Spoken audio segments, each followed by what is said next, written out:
Hello and welcome everyone to this debate marking World Press Freedom Day.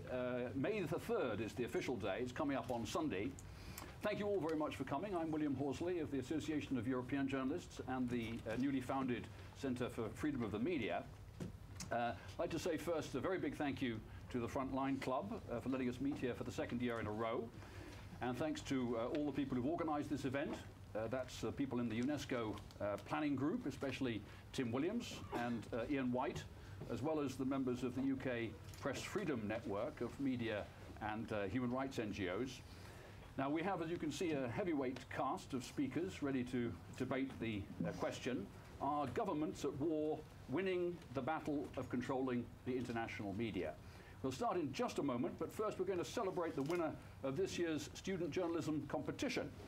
The jury was chosen by the UK National Commission for UNESCO and the Press Freedom Network, and the theme this year was that the students were asked to write about was, are the Western media impeding press freedom in the countries that need it most?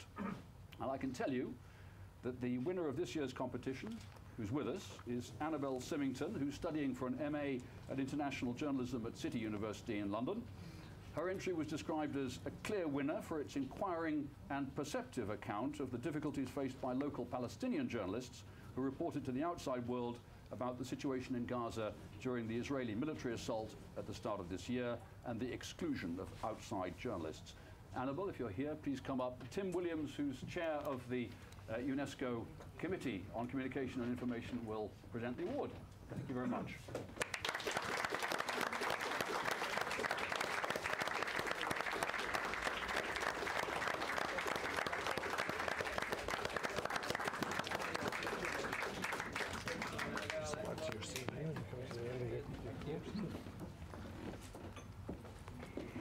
Thank you, Annabel. I hope you'll join in the debate when it starts. But first, by the way, her article is up on the unesco.org.uk website, and I hope you, Annabel, will join in the debate.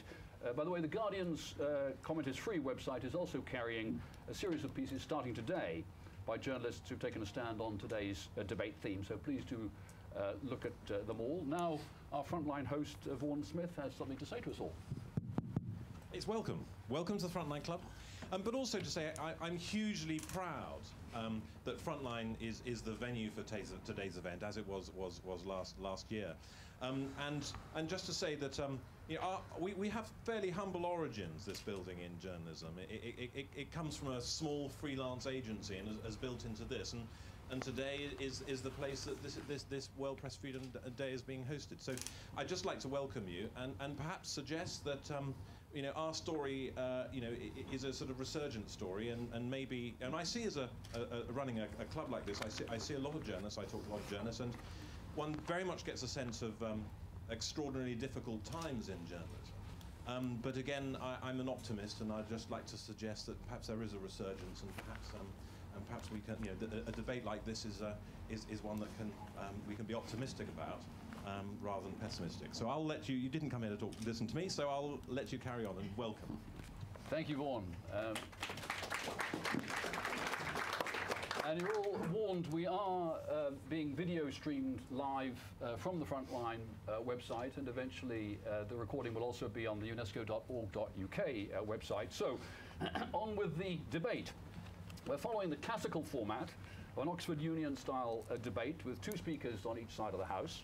The motion, which you'll all be asked to vote on at the end, is that governments at war are winning the battle to control the international media. Speaking for the motion, an unlikely combination you may think, are Andrew Gilligan, now a columnist on the Evening Standard, who as a BBC reporter was of course at the centre of a political storm over the government's case for going to war in Iraq, and Dr. Jamie Shea, NATO's Director of Policy Planning, working directly to the Secretary-General, who was NATO's chief spokesman during the Kosovo War. And on the other side, speaking against the motion, are Jeremy Dear, General Secretary of the NUJ and a lifelong journalist, and Alan Fisher, who's reported on conflicts from Rwanda and Bosnia to Baghdad, who now works for Al Jazeera English, and that job took him to the front line in the August war last year between Russia and Georgia. Now, the rules of engagement are these. The four speakers will each take turns to make their case for and against the motion. I'll ask them to keep within a time limit of 6 minutes maximum. So when they hear the tinkling bell, which, if necessary, will be sounded by Rebecca, they'll know it's time to wrap up, please, within about 20 seconds. Now, there'll be plenty of time for points and arguments from the floor. There are roving mics, and I hope when you speak, you'll make clear which side of the motion you're on. I don't need to say any more, except that by latest count, there are said to be close to 30 armed conflicts going on around the world. And in many more cases than that, governments and rival political groups and armies are using every means possible to control the flow of information to their own advantage. All too often, journalists are threatened, attacked, or killed. And the debate is not about whether this should happen. The debate is whether or not governments are being successful. Now, just this morning, to mark World Press Freedom Day, the Foreign Secretary David Miliband put out a statement deploring the deaths of another 60 journalists in the past year alone, and declaring that the British government supports the UN Security Council Resolution 1738, a great victory for media freedom 3 years ago, which calls on all governments to protect media workers in conflict zones. He says freedom of the media to report and analyse what's going on in the world is of fundamental importance in holding governments to account. And of course, today we'll be scrutinising not just the most oppressive governments in the world, but the records of Western governments, including our own. So our first speaker for the motion, Andrew Gilligan, please. I lecture at the Ministry of Defence Staff College. No hard feelings on either side. One of the things all the senior officers are always told is that you have to be afraid of the media. You have to be very careful. They're a powerful, hostile force. I then go in the afternoon and say, actually, you really don't have to worry. Not very much, not at least when you're on operations. I tell them, let's just look at the actual stories. Let's just look at the actual stories from the last time the British Army was in major high-intensity combat operations in Iraq in 2003. We saw that it was reported that the British had taken the city of Basra about 2 weeks before they actually took it. We saw reports of a tank battle between the 51st Division and the British Armed Forces. We saw reports of prisoners of war being executed. We saw the famous story about Private Jessica Lynch. We saw a number of other stories which were simply plain wrong, but not really wrong to the British side's disadvantage. They talk about the rise of satellites, small cameras, electronic news gathering. You can flash a picture back from the battlefield at any point. They talk about the rise now of blogs. But actually, satellites confine reporters as much as liberate them. I remember talking to Peter Arnett, the famous CNN correspondent who went through the first Gulf War in Baghdad and then went to Bosnia for CNN afterwards. And he was basically in his hotel room all day doing lives. And he said to the producer, look, I'm a reporter, I want to go out and report, that's my job. And she said, sure, Peter, just be back in 16 minutes. And that's the real problem. But the real problem for uncontrolled and free reporting in combat situations, and the reason why so many stories we wrote about Iraq in 2003 were wrong, is simply this, that wars create a seller's market in news. Imagine this, you have huge numbers of journalists sent out at enormous expense to a combat zone, whether it be the Kuwait Hilton or embedded with the 1st Armoured Division or in Baghdad, as I was during the war. They have to produce something to justify their existence. And at the same time as the demand for news vastly increases, with vastly more reporters on the story, papers cleared, broadcasts lengthened, at the same time as the demand for reliable news increases, the supply of reliable news diminishes. It's a natural consequence of war. Firstly, because war is extremely confusing. Under any circumstances, you can never get much more than a keyhole snapshot, if you're lucky, from any particular point that you are. Battle is inherently confusing, but also it's in the interests of those running the battles to confuse the picture. And The fact that a seller's market in news is created allows governments extraordinary scope to manipulate the news, to control what's reported. That's why I'm for this motion. The fact is that journalists in Kuwait and Iraq in 2003 suspended their normal scepticism. They were so desperate for anything to report that they were willing to report stories that they would previously have dismissed as unreliable rumours or government spin. Those stories about the British taking Basra came from the British. Those stories about prisoners of war being killed came from British sources, not official British sources in that particular case, but British sources. The seller's market in news is the key factor allowing governments to control matters. Modern battles increase the seller's market in news.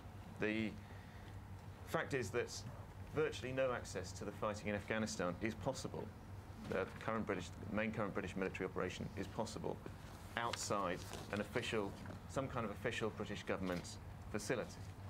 It is, I suppose, theoretically possible. Sean Langan did it, but he got kidnapped for his pains. The fact is that the vast majority, perhaps 95%, even 99% of the British reporting of the Afghan conflict, a very important conflict in which a great deal is happening, is done through embeds and done through official visits. And embeds are, of course, the logical culmination of a process that's been going for a very long time of official control of the media. They're good and they're very subtle. They're a very clever way of doing it, because clearly you are bonding with the people you're reporting on. You're protected by them. You're dependent on them for your safety, and you're living in close proximity to them. And even the most independent-minded journalist in the world is not disposed to write unkind things about somebody in that situation. So it's a clever arrangement. The self-censorship and mutual dependence is unspoken. Nobody needs to threaten or be threatened. And so the conflict inherently creates a seller's market in news. My argument is that modern conflict creates even more of a seller's market and has given government magnificent and massive scope for controlling the media, which means, to my regret, that many of the conflicts we're currently waging are a great deal less controversial than they should be. Afghanistan is the prime example. It's a great deal that's bad is being done there. Pretty indiscriminate bombing is being done of civilian villages. We very rarely hear about that because it's impossible to report. So governments are winning this media war. Thank you, Andrew. Thank you for keeping to time as well. A case for the motion. First case against the motion from Jeremy Deere. Well, Andrew says it's almost impossible to report indiscriminate bombing from Afghanistan. Let me quote: "Bleeding and burnt children, women and men started arriving at Kandahar Hospital early yesterday. They were ferried by truck, taxi and minibus, any vehicle that withstood the coalition bombardment of their village in southern Afghanistan.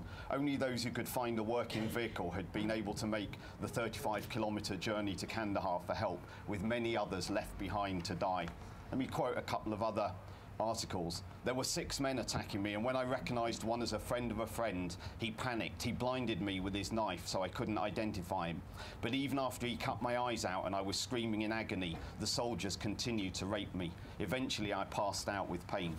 Or another, Private Washburn said, "We were ordered to take the babies away and put sandbags on the women's heads, tie their hands behind their backs, put them on their knees facing the wall. Here I am zip-tying these women, my buddy standing next to me, holding these babies, asking, what the hell do I do with these kids? We stood there like, oh shit, what do we do? The squad leader came in and shouted, everybody is bagged and tagged, everybody. So we did it."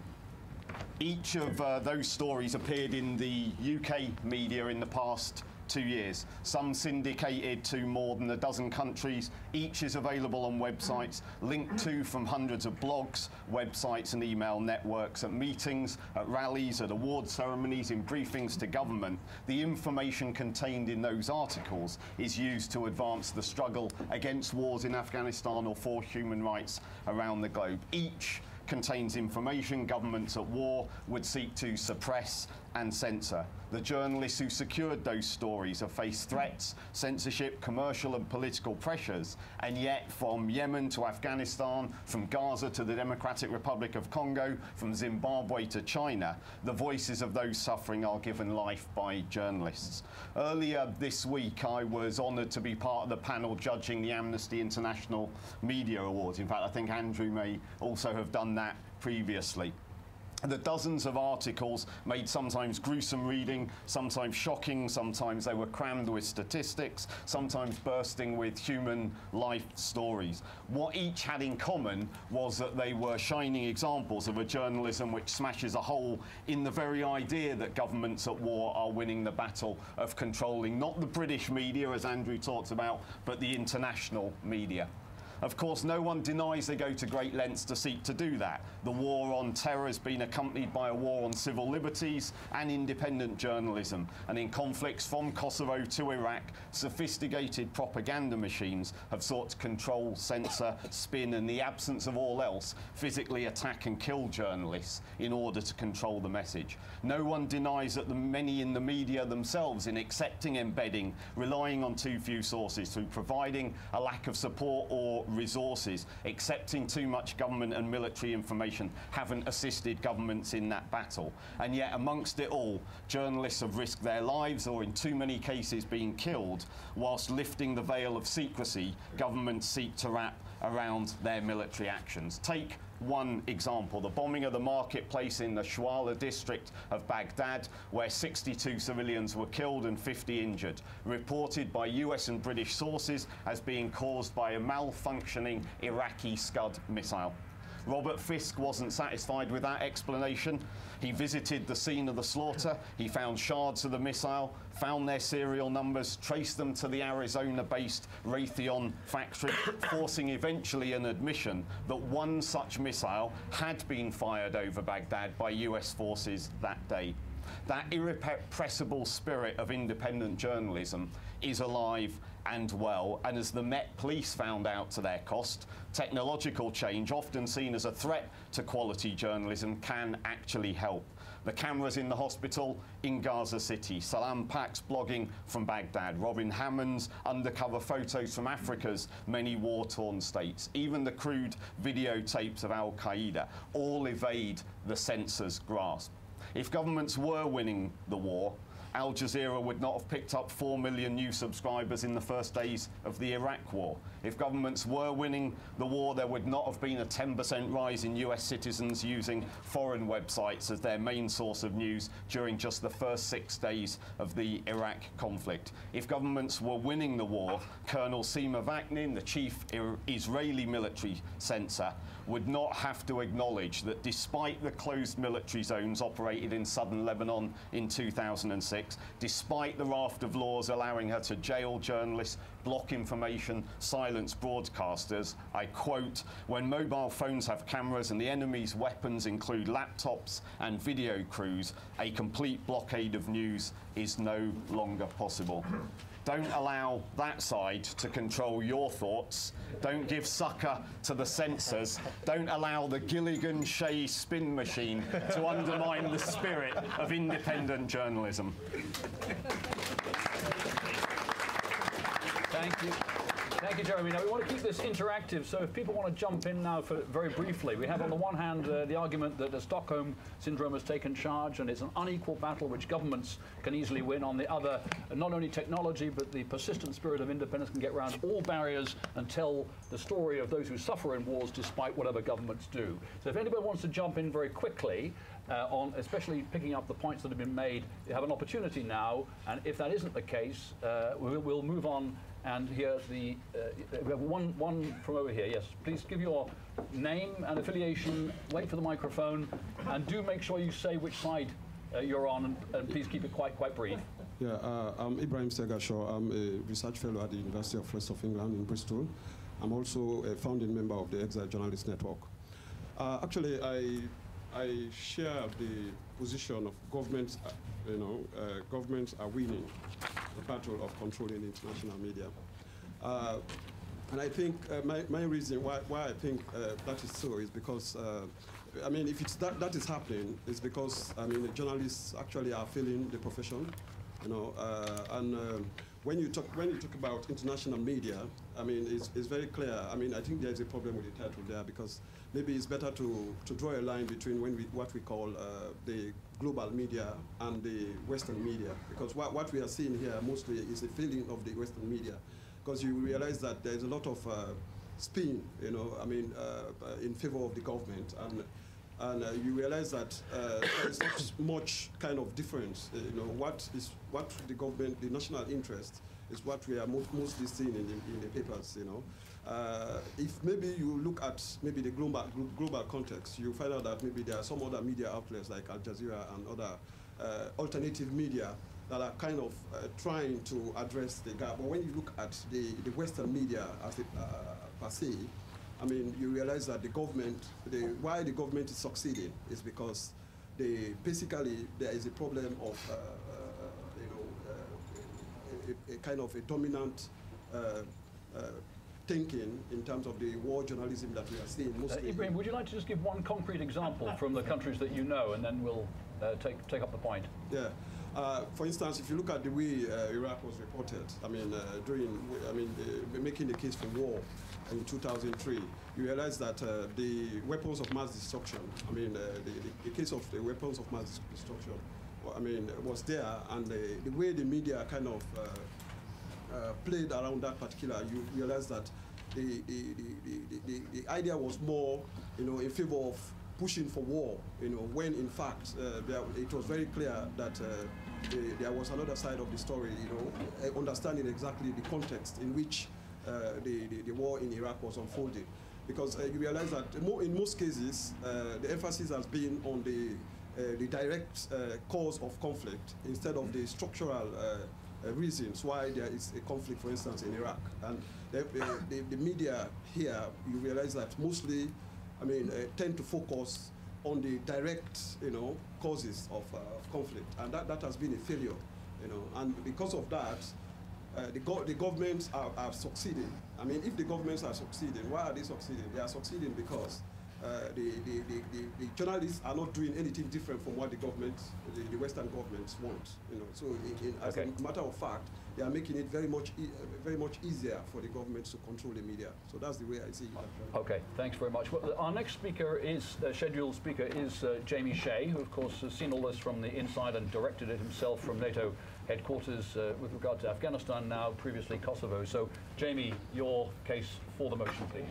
Well, when I was the NATO spokesman 10 years ago during the Kosovo crisis, if you'd asked me the question then, are governments winning the media war, I would have said no, because based on my experience, we weren't. We were far less prepared than the press to cover our own story.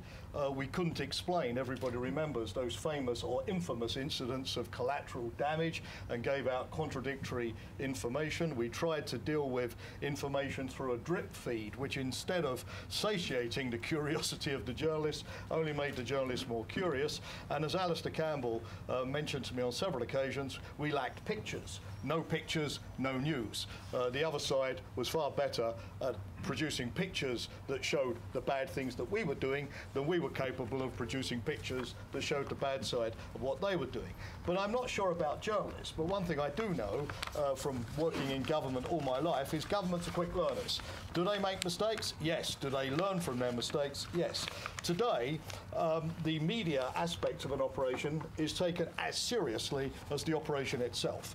The Media Operations Centre, staffed by 60 or 70 press professionals, is now a reality of all modern government operations. The grid, planning the event of the day to keep journalists busy and focused on our stories. Rebuttals, scripts, constant finding of information, keeping the journalists always busy and occupied, feeding them with constant briefings that mean that they don't have much time between briefings to go off and find the facts for themselves. Andrew has already referred to the phenomenon of embedded journalists. I've got in my office a video of Ollie North, as a reporter in Iraq for Fox News, dressed up in battle fatigue, indistinguishable from an American GI, and saying not they are going in, but we are going in, implying that the journalist is part of the action. We organise regular press tours to the theatre where the journalists are given access to the senior officials for privileged information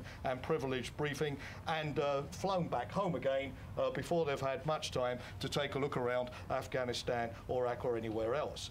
But increasingly, we are realising that to get our message across, we no longer need to work through the press and the media in the way that we had to 20 or 30 years ago. We create our own media distribution networks. We have a NATO television station these days in which people employed by NATO interview people employed by NATO. And we have video camera teams out there in the field gathering pictures and evidence of all of the good reconstruction activities that are taking place in Afghanistan and where governments and NATO can take the credit. We have our own newspapers, which we establish in theatre. We establish our own radio stations. And increasingly, instead of using the press as such to get the story out, we go to pundits or academic experts or eminent persons who also go on these tours and are briefed, and who thereafter write influential op-eds and columns, often sympathetic to our cause, in learned journals or on the centre pages of the major newspapers. And we make sure that even those journalists who are not going to the theatre but who still take an interest in defence and security have regular VTCs with the commanders. In other words, anybody can be his or her own journalist these days. Everybody can be a reporter on reality and to get the story out. And if the profession has been democratised, why can't government also, therefore, democratically enter the profession as a reporter on its own activity? Therefore, we no longer speak of press and information, ladies and gentlemen, but of strategic communications. Now, does that mean to say we've won? Thankfully, no. Because I don't believe, even if we are winning, that we should win. My experience as a NATO spokesman for many years, paradoxically, is a good press helps those of us in government who are genuinely committed to objective information, even if sometimes without lying. We get the story wrong, simply because we're fallible individuals, and we are not always ourselves given by our own governments accurate, objective information to put out. But government is not monolithic. There are the spin doctors, and there are those who believe passionately that you win the media battle by credibility and by accurate information, by trumpeting your successes, but not hiding your failures either. But if the media is incapable through lack of courage, and it takes courage, through lack of professionalism, through lack of curiosity, to come up with the information that keeps us on our toes, we can't win the battle against the Dr. Jekyll, if you like, or rather the Mr. Hyde of the other side of government, which is devoted to spin. So that, ironically, is one of the reasons why I believe passionately in a free press, putting us under pressure as much as we keep journalists under pressure. But I think there are some other reasons why we haven't quite won yet, even though, as the Beatles once said, it's getting better all the time from a government perspective. The first one is that we have more success with tactical successes. In other words, this good thing here, this good thing there, than with strategic success. In other words, lots of positive stories, frequently in the media and in public opinion, do not add up to a perception that we are winning in the long run. Lots of good things are happening, but in Afghanistan there's still a stalemate, or the Taliban are still strong, or the security situation is deteriorating. Secondly, that democratization of the media, the access to email, the internet, also means that governments can't control their own military forces in the theatre, as the United States found out in Iraq when a lot of the news was being fed by soldiers' emails home, and that could not be censored in the same way that during World War II, Andrew, you remember it well, even though you weren't alive at the time, all mail was censored coming home. And finally, and this is my last reason, because in military operations, NATO is not the only organisation in the theatre. There's the UN, there's the World Bank, there are others, and they comment on the same reality as we do, and often, as in civilian casualties in Afghanistan, with different explanations and different stories. So sometimes other international organisations keep us on our toes more than the media. Jamie, thank you for that extremely revealing presentation. Also a very big challenge to independent journalism, which will now be answered by Alan Fisher. Well, Mr. Chairman, I oppose the motion simply because it isn't true. Censorship isn't new. Now, in the First World War, it was the spring of 1915 before British journalists were allowed to the front line in Belgium. Can you imagine that happening now? We would have sun-branded Sopwith camels flying across the channel trying to get the latest view. We challenge authority more than we have ever done before. We continue to do so, and that is why governments can't win this battle.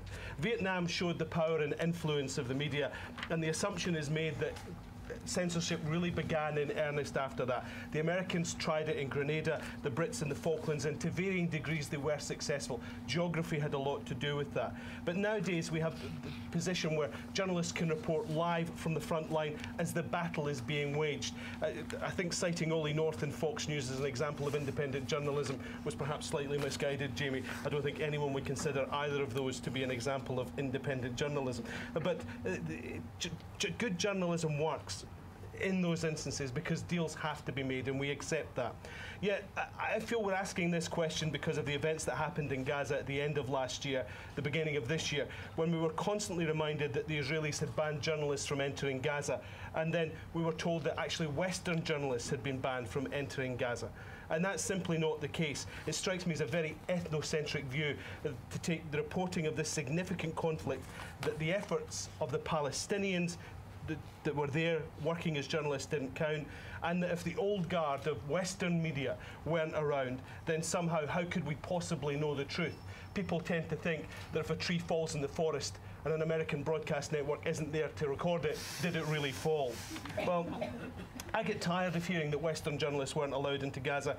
Al Jazeera, my own channel, had two, with Ayman Mohyeddin, who was brought up in the US and Canada, and Shireen Tadros, a Spurs fan from North London. But then neither of them have names that sound as Western as mine, or Anderson Cooper, or perhaps Jeremy Bowen. They were in Gaza before the war, and that's something I'll return to later in the speech. But their presence holds the key to a large part of my argument. Governments are losing the battle because there are now more news outlets than ever before, more ways of accessing the truth. We don't just need the BBC or the American networks or the Times or the Guardian to report, to show us the truth. There are many more places to go, and technology has made that possible. And then there are the bloggers and the Twitterers and the YouTubers.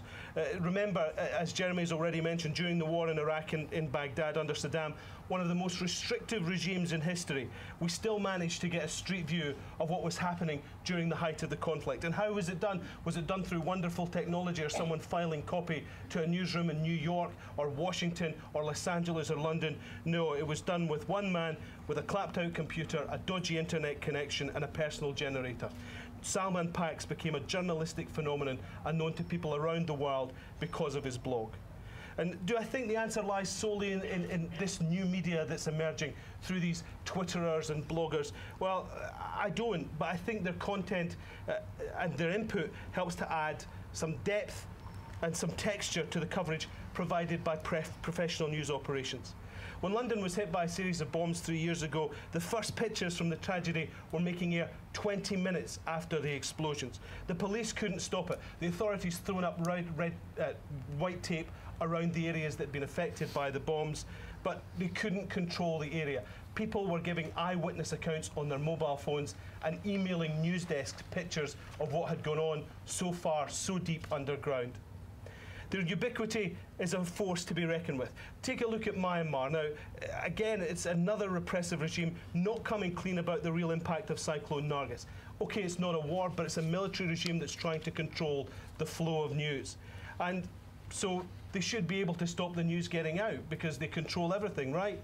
Well, wrong, because we had so many journalists flying into the country on tourist visas using small cameras and adapted laptops, and were filing stories that brought the true extent of the tragedy to the world's TV screens. Technology, so long our Achilles heel, when we used to have to take 40 boxes to cover the war in Bosnia, is now one of our biggest assets. And the technology is getting small and better all the time.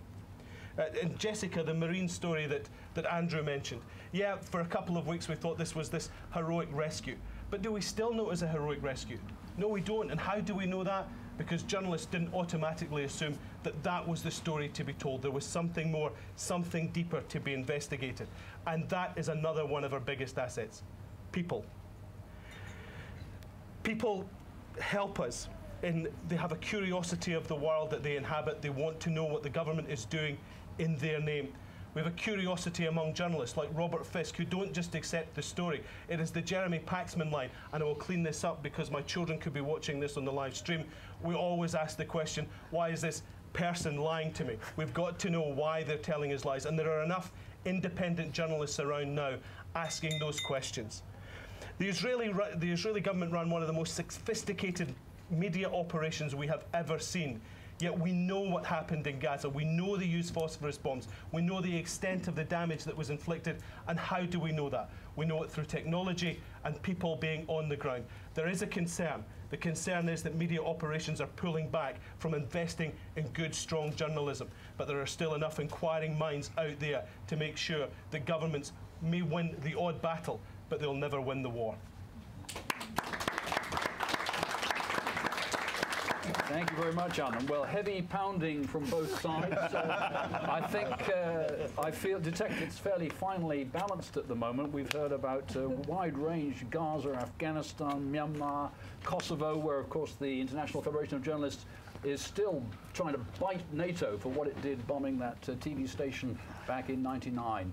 Yeah, we'll throw it open to the floor for a while and let the panel respond as the points come in. The lady in the middle and then one at the back. Wait for the microphone. Do give your name and also make sure you say which side you're on. Thank you. My name's Sophie Scott. I'm from Médecins Sans Frontières. I was wondering how...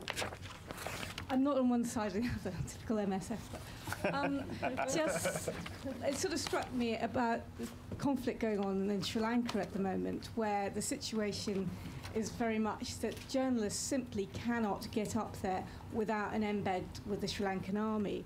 So a lot of the reporting we're seeing is the people who are managing to get up north are simply managing to go there with the Sri Lankan government. And how is it possible to do balanced reporting when you simply cannot get to the affected population?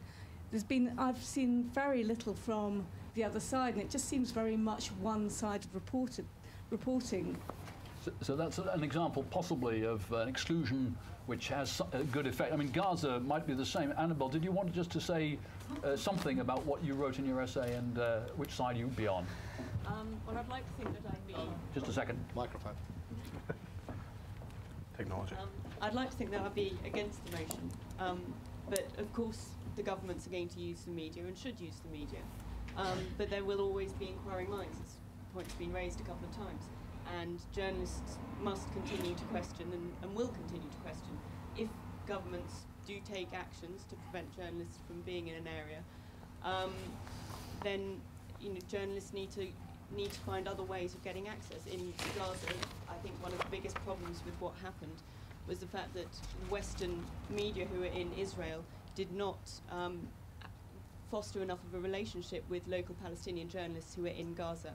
And that was one of the reasons why the coverage was potentially not balanced. Well, that's two similar examples, Sri Lanka and Gaza. If anyone's got any other points about exclusion of journalists and so on, or any points, let's just add it in, please. Robert Sharp from English Pen. Just a quick point. It seems to me that the answer to the question, you're right, it is a very finely balanced debate. And I think it lies in what the definition of international media is. And if we are just talking about the established outlets, then maybe it is the case that governments are winning. But if we include the renegades, the citizen journalists, the early adopters, and the awkward squad into that definition of international media, then perhaps the governments aren't winning. So it's in the definition of what international media now is, I think. Yeah, it may be partly a question of, in real time, governments can largely control the flow, but afterwards you find out more. However, for example, in the case of Russia and Georgia, journalists are effectively still controlled by one side. In South Ossetia, they can't get in freely. So was there one more hand? I saw, yes, please. My name is Peter Matthews. I'm associated with the UK National Commission for UNESCO. I wanted to challenge Jeremy Dear on some of his opening remarks. Jeremy gave some examples of some excellent journalism, but I think you're rather missing the point, Jeremy. The argument is not that there isn't good coverage, that there aren't individual journalists who are able to cut through the spin, but the fact is that they represent a tiny minority of the coverage. It's interesting that both you and Alan refer to Robert Fisk, because he is one of those excellent examples who does provide good coverage and gets to the heart of the news issues. But he is an exception, and the list is actually quite short. So if you look at the whole of the press coverage, if you look at the way that shapes public opinion, then the governments who are provoking and starting wars absolutely are winning the media battle, it seems to me. And one more at the back before we have a quick round from the panel. Glenn Siegel, and I'd like to define it not as international but multinational, because I actually work for a multinational force, information operation task force. First point to Alan is that you only have to, because he brought up the First World War, look how the declaration of war in 1914 was delayed, so Lord Harmsworth's Daily Mail got the scoop. So there definitely is a coordination there. Secondly, the differentiation between formal and informal reporting. So I am definitely for government's control, in the sense that if you're coming from something which has a traditional name like BBC, CNN or Fox, then you are coming through a process, and that process is going through a government control. If you're looking at informal, such as blogging, you might not be known. So the differentiation of what is journalism or what is individual or what is propaganda becomes a very fine line of authoritativeness. So I'm for, because government controls the authoritative, well-known, named media sources, but might not contain or control blogging. But then again, to what extent would that be confused with propaganda or just a man in the street? What is authoritative?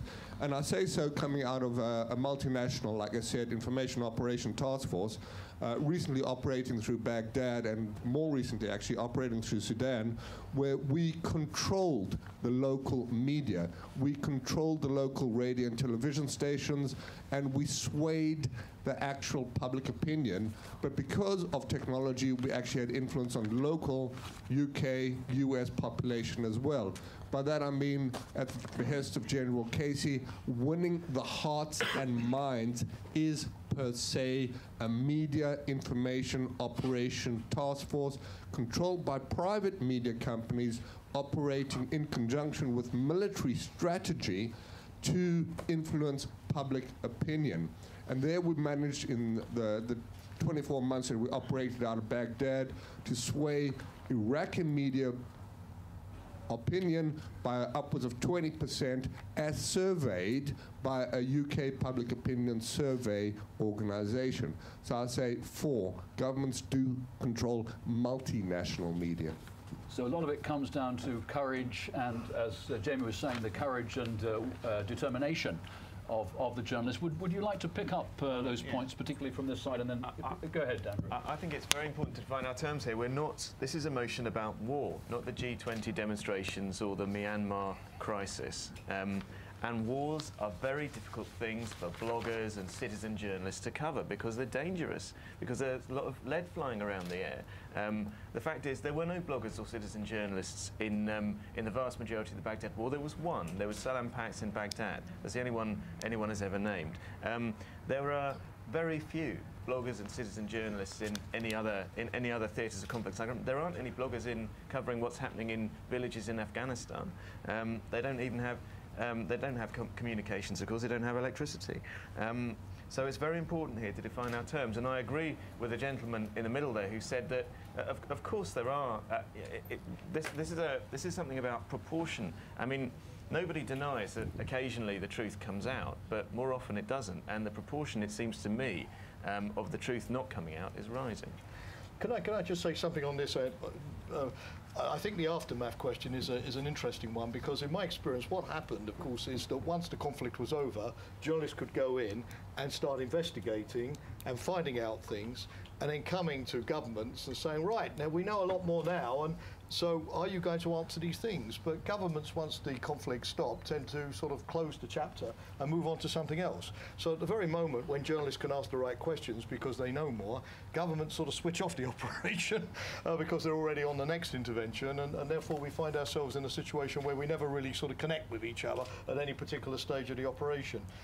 I think also, and I don't know how Andrew feels about this as a defence correspondent of his own, but I think the decline of the culture of the defence correspondent in the media, the person who specialises in these issues, who has the sources, who knows about military operations, who can exercise judgment based on experience.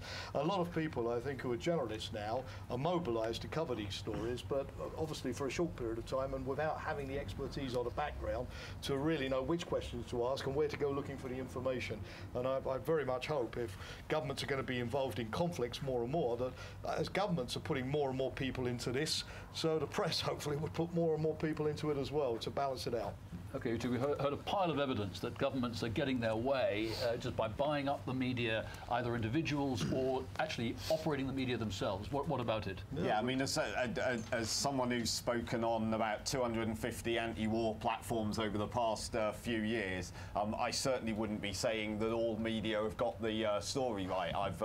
I've been very critical of UK media in failing to ask the right questions throughout, in the lead up to the conflict, during the conflict, and now that the conflict is over, obviously, because today we withdraw our troops from Iraq, so it must be over, in the aftermath.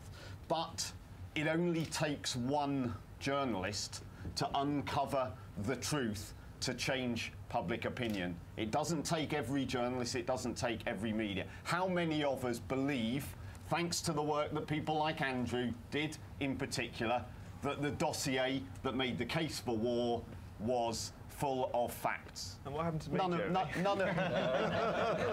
none of us believe that, but the government didn't win as a result. You may not have won, Andrew, as well, as a result, but the government didn't. Blair forced from office, Blair's legacy, the fact that Brown, almost on his first day, had to begin to announce that we were going to withdraw troops from Iraq, is because they sought to win hearts and minds, and they failed, because some individuals, whether it was Stephen Gray on extraordinary rendition and proving what happened there, whether it was waterboarding or torture or smart bombs that didn't actually prove to be that bloody smart in the end and destroyed, or in the case of Afghanistan, led to wedding convoys being bombed when we were told that they were 50 Taliban insurgents that had been killed. It takes one journalist to undermine all the lies, all the spin that those people try to create. And I think if you ask public opinion, do you believe that in the war in Iraq, in Afghanistan,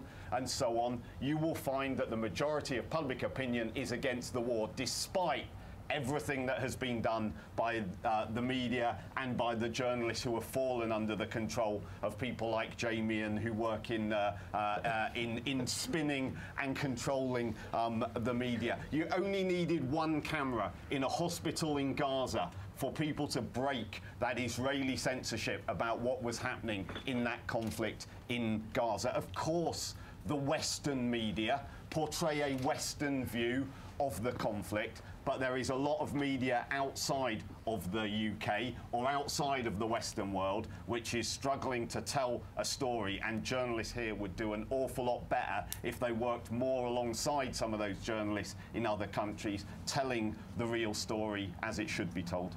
Right. Can I come back? Just one point. Can I just make the point? I know that journalists are winning the battle, and the way I know journalists are winning the battle is because George Bush wanted to bomb Al Jazeera, because they were getting the truth out there. They were saying a view that the government didn't want to accept. You've also got to look on the first day that the American troops got into Baghdad. There were 3 attacks, one on Al Arabiya, one on Al Jazeera, and one on the Reuters position. The Reuters position killed a friend of mine, Taras, the cameraman. And you've got to ask what the common link in all of those were. They were all going live at the same time. Yet did that stop anyone covering what was happening in Baghdad on that day? No. So governments, and there are many governments who intimidate and kill journalists to get their way, yet it still doesn't stop the story coming out. As far as Salman Pax is concerned, yeah, there was just one blogger. Yes, it's very difficult to get blogs from Afghanistan, but there are people who are still there with cameras. There are many who are providing pictures. There are journalists who can get into these remote areas and show us when the Americans say, oh, these were Taliban, that we find out that it was a wedding party. And as Jeremy says, it just needs one to break the dam to show that governments aren't winning this war. But how many cases are not uncovered? That's another issue. Jamie? No, sorry to come in, but we're having a debate as well as answering questions. I must say, and there's nothing personal about this, but I reject passionately this accusation that because I was a spokesman and a communicator, I was necessarily a spin doctor or a manipulator. I could tell you quite... You're boasting about it. Not at all. Not at all. I wasn't boasting about it. I was explaining the perspective of governments, which is why you invited me here today, so that you understand better what is going on. But I, during the Kosovo air campaign, refused on a number of occasions to use material which I did not believe was accurate, and I'm bloody glad that I took that decision and didn't use that material. I believe passionately that if we couldn't convince public opinion on the basis of the truth and the facts, if we had to lie our way through in order to get public support, we wouldn't get public support and we would lose. The third thing is I believe passionately that if we couldn't explain something, like the Jakovica tractor convoy, we had to get the facts, and no matter how embarrassing for us, and it was, when we had those facts, we had to do it and we presented it. So I believe that, yes, on the one hand, governments obviously have the right to present their own case. Obviously, everybody does.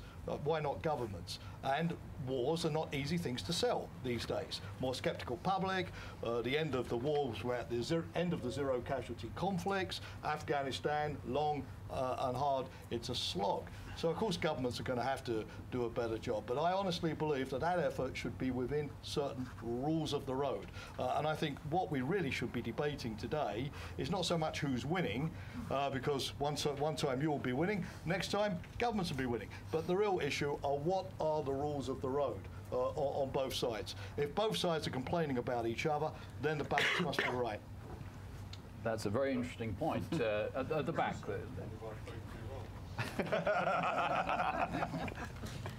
I'm finding really interesting Jamie Shea is talking about the balance. I'm Nella Milic, and I'm agreeing with this right side of the room, not only because my Al Jazeera contract just expired, but By the way, we consider ourselves on the left here. Ah, okay, all right. Sorry. Just to clear that up.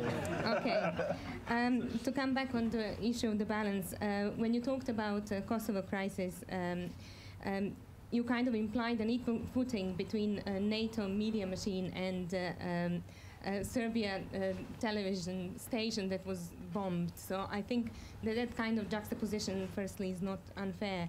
Another reason why it's not unfair, because Milosevic was systematically getting rid of journalists that were in his opposition for years. So I don't even know who was working at the time. And also the point that NATO lost the media campaign due to the lack of images is really inadequate, simply because it happened, if at all, because we stood by our people. If you want to think of a journalist as first and foremost a citizen who is just happening to be in a profession of journalism, because when bombs are falling, they're falling on journalists' heads as well. Thank you. And a couple more voices. Jock, you've been waiting. Jock Gallagher, Director of the Centre for Freedom of the Media. I'm a journalist and unequivocally and emotionally against the motion. I've listened with the passion that's come from there. But I've got a grotesque fascination for what Jamie's telling us. I think he's telling us the truth. And it's a bloody, awful, gruesome, terrible truth that he's saying, effectively, that journalism is the enemy of government and therefore the enemy of the people. And I simply don't accept that. Hey, oh. Well, you're using the might of government to manage and manipulate the media. No. You're not. not? At all. No. I don't think I've said that. Can you quote me having said that? I don't think you can quote me. This is back to the issue of the rules of the road. The rules of the road. You suggested that governments will take as much rope as they give them. I think that's what I think that's the point. Yeah. Anyway, so perhaps we can come back to that. And yes, the lady on that side. Hello, I'm Anu Glory from CNN, and I actually believe that governments aren't able at all to control journalists, because I think if journalists want to, they're extremely resourceful, and they can pretty much get to any story. However, I do still believe that an awful lot of governments are winning the battle, because I think journalists are controlling journalists, and journalists are essentially controlled by their own greed. There are certain stories out there that are extremely sexy. Okay, the Middle East, Israel, those were stories that were extremely sexy. They were covered an enormous lot, and therefore it was almost impossible for the Israeli government to control the flow of information. However, there are countless governments out there who are doing things that are worth reporting. However, it's just not worth for journalists to go out there, either because there isn't the money or because journalists aren't going to get the fame out of it. Because it's just not a sexy story. So I believe in the end there are an awful lot of governments who are winning the battle. Okay, I've got a couple more hands, but we have got two people in the audience who've prepared statements and have something very special to say about particular parts of the world. And I'd like to, at this point, to bring them in and then again ask the panel to respond to what's been said. We have first a speaker against the motion. We have Sharif Nashar Shibi, who's director of Arab Media Watch. It works to raise the standards of journalism in that region, and I think, Sharif, your view is that the journalists are not doing the job. Please.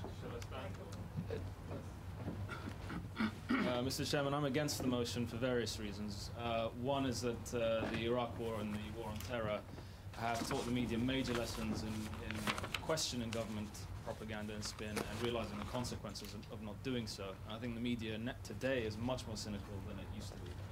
Another reason is that the increasing affordability and availability of technology such as the internet, mobile phones, video cameras are making it much easier for people to circumvent those restrictions. An example is Gaza. I mean, despite Israel's media ban, we were able to get news from Gaza because Palestinians took up the mantle through these technologies. And my organization was involved in making Gazans in Gaza available for interview, and this resulted in several interviews every day during and after the conflict.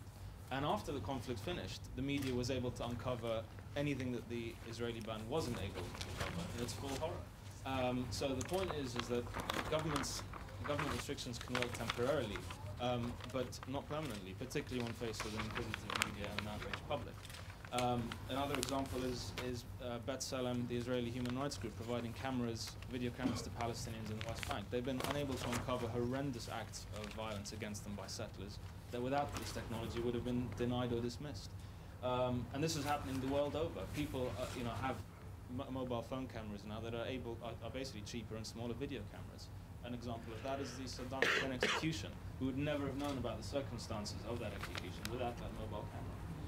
The internet has ushered in the rise of blogging worldwide, and this is being used by people in repressive countries to challenge those regimes. And attempts at stifling that dissent haven't worked. Their bloggers are flourishing in the most repressive conditions. An example of governments losing the battle against bloggers is Egypt.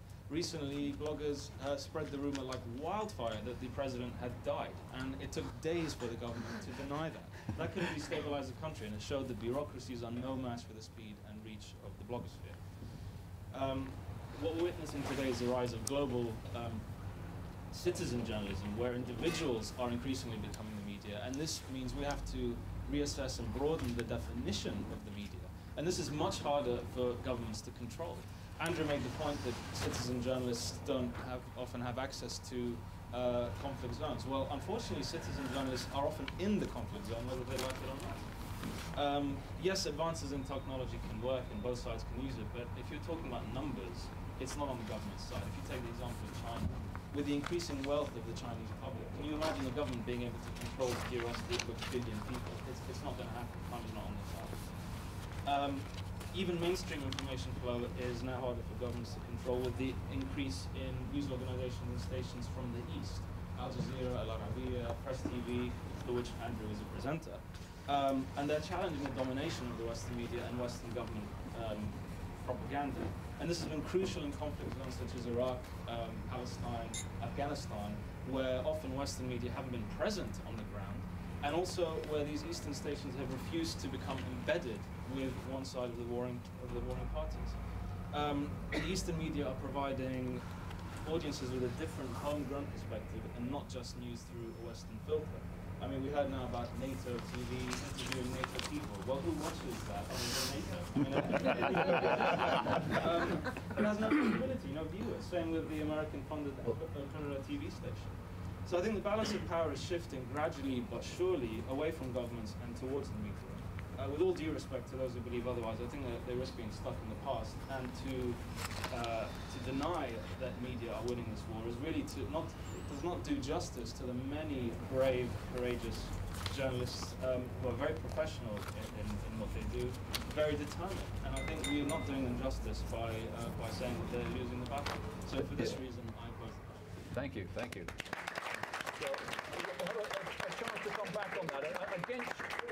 I've got operational, but I've just got a text from somebody who's trying to follow the debate online, and they said people aren't holding the mic near enough.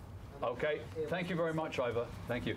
I mean, those were a lot of points about how the media are actually surging back and learning the lessons, but I think the points that were raised from this side of not only government control, but self-censorship, because of pressures from governments applied to news organizations. Maybe individual journalists would like to report straight, but they find it very difficult, either because their government is allied with another one, or because they fear reprisals or whatever. That's a point we haven't covered, and perhaps we can in the next round. But next, let's hear from somebody who is for the motion, Norbert Mputu from the Democratic Republic of Congo, a journalist and poet who's written about the violence he witnessed on the front line, and former UN worker there as well. Norbert. Hold the mic closer. Yeah. I think this debate is what I call most of the time the Western point of view of the debate, and I agree with Jeremy and Alan, because their passion is the passion of the ideology of a journalist. But if you go in the field and from African point of view, I think that, you know, the government in Africa really is really taking the advantage of the press freedom. Just let me take two examples. I don't know if BBC got now the journalists in Zimbabwe, but I saw every time this journalist, you know, in the border of South Africa says and believe that he will be next time in Harare, and I think he never attended Harare. Let me quote another example from our GRC. What happened when President Kabila was assassinated? I think during 2 days, all the media was reported in the conditional. And by that time, we should not have know really what happened there. And so I think the problem what happened now in Israel, last time when I saw in television, I said, oh, that is really the Pandora box opened. And just last week, we know what happened now in Rwanda. Because, you know, all our African countries, they try to copy from the Western point of view. And every time, you know, you quote what you read in the newspaper or what you read in, you know, some report. But I think from the African point of view, the government is really taking the advantage of the press. I will just give 2 examples. In 2001, I was by that time working in the UN, and for the first time I went in the front line in the north of Equator. And it wasn't possible for me during 5 days to use my camera, to use my recording material. And I remember another day I was using my Zoom, and one of the small soldiers came there. He said he wanted to arrest me because I was using the communication material. And You know, it took us about 2 hours to explain him. That's what it's just a Zoom material. It was nothing to, you know, to communicate with the other one. So I think the journalists are doing a very good job in the field, but most of the time, from African point of view, journalist seems to be a person between so many fires. You should be arrested by the government. We got so many cases of a journalist from DRC assassinated last time. But you should be also arrested by the other side, you know, of the pyramid. So it's the big fight. We need to continue this fight. But I think all our government, especially from African point of view, they are taking advantage. Just remember that all our government, they got some Minister of Information and Press. And what are their job? Their job is really to shut down the press, the freedom of press. And I think it's very, very important, even though the international community are working in the UN. And I remember every time when Wednesday we got this press release of the MONUC in Kinshasa, I remember this soldier from, I think, Burkina Faso, he's a captain. Every time when he wants to start his press review, he say, oh, we are military, and sometimes we'll use the military language. So what does mean the military language? That means there are a couple of things they should not tell really the truth. So we need some people in the field, you know, to, but I think they really, nowadays, they really take the advantage of the press, and we need really to fight and to continue to fight instead of, you know, being in our office and make some quotations. So that is my point of view. Thank you. I'd like actually the opposers to respond to that, because it's rather an important point. Perhaps if we are taking a Western perspective, there are large parts of the globe at war where the people are totally at the mercy of the governments, even if we think we're getting some information out. If you're in Zimbabwe or if you're in Black Africa where there's a war on, it's no contest. What about it? I think the argument against that remains that there are people somewhere who are trying to tell that story. I know in the DRC, for example, I hate to mention it, but Al Jazeera were there and covered it extensively. Channel 4 did a wonderful piece where Jonathan Miller won the Royal Television Society Award for an incredible piece of journalism about what was happening during the DRC. So the conflict is being covered. And I think people are searching out more news sources. They no longer immediately go just to the BBC website or to ABC of America. They are looking for alternative websites who give different perspectives on the news, who have different sources, who are bringing in different perspectives. And I think it's important. I think you're right. I think a lot of this debate is talking about an ethnocentric debate, whereas if the West don't agree with it, or it's not seen through a Western perspective, therefore it doesn't exist. Whereas global communications really do mean that. We are now in a global marketplace. There are global demands, and people are delivering on a global scale. I think there are significant problems in Africa, but some of that is historical and goes back to the creation of the media systems in Africa in colonial times and shaking those off. It's only really in the last 10 years that we've begun to see changes, independent stations sprouting up, radio stations being established across the country, not run by the government. And significantly, we're also seeing an acceptance of government that they have to be more open. Nigeria recently signed a Freedom of Information Act, which 5, 6, 7 years ago would be unheard of. So there are changes. If you're looking for journalists to provide the first draft of history, of course it will have to be changed, but we're getting there. We might not have the full story right on the very moment, but we do discover what is going on in the long term. There's a satellite TV channel whose the joke among journalists is that their slogan should be "not wrong for long." I suspect that would apply to many more of us than we'd like to admit. Yeah, I don't know, it might be the point to mention that a lot of international organizations, the Committee to Protect Journalists, for example, put out a statement for this anniversary talking about a climate of fear in large parts of the globe. They talked about Latin America, the Middle East, Southeast Asia going the way of China. So clearly there is a point there about the reality of life for people living in governments which have no concept and no obligation to follow these rules, which I think we need to take into account. And actually Freedom House has had 6 years in a row that does its global plotting of whether media freedom is getting better or worse. It says for the last 6 years, progressively, it's got worse. So there's a great deal there to think about. Did you want to pick up this point about self-censorship? Is that an important argument for the motion that effectively, not only Jamie was saying that will the governments with their authority and power put out the story, but there are ways of leaning on journalists and indeed on media organisations in such a way that it affects the truth, it hides the truth. Generally, in my experience, I really honestly, William, don't perceive it this way. Governments want a good press. Governments, therefore, want good relations with journalists. Governments do not want hostile relations with journalists, certainly not in my experience. Governments, particularly in democracies, of course, want to get their messages over, but they also know that it's healthy for a democracy, and one day they're going to be in opposition, and they're therefore going to need a free press. Particularly when they're in opposition, they know that they've got an interest in maintaining a free press.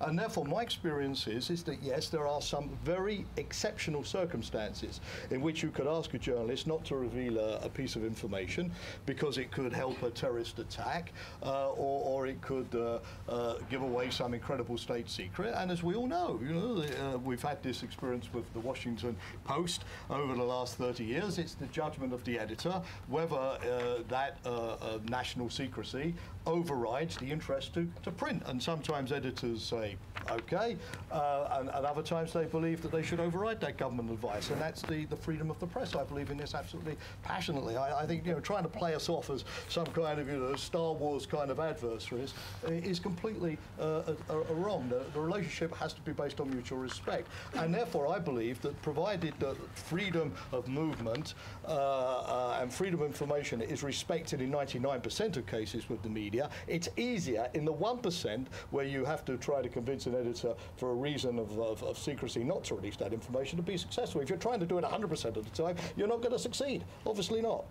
So I think the reality is slightly more complicated in this rather sort of black and white framework that people are setting up here. I think journalists would say, I mean, spin doctors do lean, and the lobby and others in this country are beholden to some extent not to make enemies of. The poison case does seem to suggest that journalists, to some extent, are susceptible. Andrew, would you not? I mean, I don't want division within the ranks here. But no. I mean, look, but I want to get back to the text of the motion. What the motion says is this House believes that governments at war, i.e. while combat operations are going on, at war, are winning the battle of controlling the international media. Now, we've heard a lot about Saddam Hussein's execution and the death of the alleged death of the Egyptian president and the G20 demonstrations. That's not what this motion is about. This motion is about war, when wars are actually going on. And I say again, very few people, bloggers, citizen journalists, cannot get to combat zones in the same way as professional journalists ought to be able to and can. And I think also, there's the simple fact that however much we may talk about bloggers and citizen journalists, and indeed non-traditional, non-Western media, very few people in if you like, the decision-making countries, the countries which mostly are responsible for the wars we're fighting at the moment, i.e. Britain, America, the West generally, very few people in those countries actually watch them. I want to end with an example. What's going on in Afghanistan now is something arguably every bit as wicked and immoral as what went on in Iraq. There is barely discriminate bombing of civilian villages on the pretext that these are Al-Qaeda enclaves. They almost never are. The United Nations has reported that the incidence of civilian casualties in Iraq from bombing, in Afghanistan from bombing, has gone up by 40% in the last year. How many people out there in the street know that? How many people in this country know what is being done by their Air Force in their name? How many people know that? How many people have ever seen, how many people in this room have ever seen a picture of one of those bombed villages, have ever seen an interview with one of the victims of that kind of behaviour? That is what I mean about governments winning. I'm not saying they always win. I think we do win sometimes. I'm saying they're winning more often than they used to. Sri, if you want to come back quickly. Yeah, I mean... Wait for the microphone, please. The motion is governments at war. You're assuming war is narrowed to a military conflict. But every example I've given is part of an information and propaganda war. which is included in that. You're assuming war means just military. I am assuming they are that, relevant. Yeah. I am assuming And that. Jamie, you seem to be contradicting your support for the motion by saying that actually press freedom dictates government relations with the media, and you were saying that 99% of the time press freedom and movement is respected. So are you not contradicting your support for the motion? No, I can answer this because, again, absolutely not. Again, propaganda does not win wars. People are far too sophisticated. You yourself have made the argument that there are far too many sources of information, far too many channels. So governments can't impose any kind of blackout. So they have to win on the basis of credibility information and the credibility of argument. And they have to accept they're going to have some setbacks on the way. Propaganda may help you in the short run, but most of these conflicts, like in Afghanistan, are going on for 20 or 30 years. So you have to have a credible information policy in the long run. If those conflicts are going on for 20 or 30 years, then all the information that is coming out now is part of that war. I mean, we're taking Iraq as if when George Bush stood on the deck and said mission accomplished, the war in Iraq finished. The war in Iraq hasn't finished today either. The war in Iraq will go on and on and on, possibly for many years, possibly for decades, who knows. It's not just a Western war against Iraqi people. But could I also say, quite again... it is a Western war. It was started by the West. But I'm sorry, but the war will continue. You don't believe the war ends the day that US troops... While the war was going on, the purpose of war journalism should, it seems to me, be to expose wrongdoing that is going on during the war in time to change it during the war. And that is what we're failing to do. That is why governments are winning. And to force the end of an occupation. I'm not sure that you two are seeing entirely from the same song. Jamie, perhaps you'd like to have we agree on the end outcome. We're obviously coming at it from a different perspective. My sense, just to sum up here, is that governments are doing a much better job of getting their message across, but that is not always contrary to the interests of journalists, because to the extent that governments are making a better effort to give professional briefings, to be accessible to journalists, to organise press tours, to be available, they're putting more people on the information gathering and the information communicating task. That helps journalists. In my experience as a spokesman, no good journalist wanted a sloppy, uninformed, non-communicative, never accessible press service. So a lot of what's going on is actually beneficial to the press because there's a lot more coming out. But there is an area where journalists, if governments are their own perfect communicators, why do you need a free press in the first place? You need a free press precisely for that type of the task where governments may not want to be, as somebody once said, or will be economical with the truth, may want to keep things secret, and where having a free press keeps them on their toes. And I think it's good for governments to be kept on their toes. So I'm arguing that there's a lot more that's going on. Not all of it's bad, but journalists, of course, have got to be mobilised to be able to exploit the areas where it's not serving the public. There's nothing wrong with that. You know, this relationship is part of getting at the truth. A free press without government doesn't get at the truth. Neither does a government without a free press. We need each other. It's a much more mutually dependent relationship.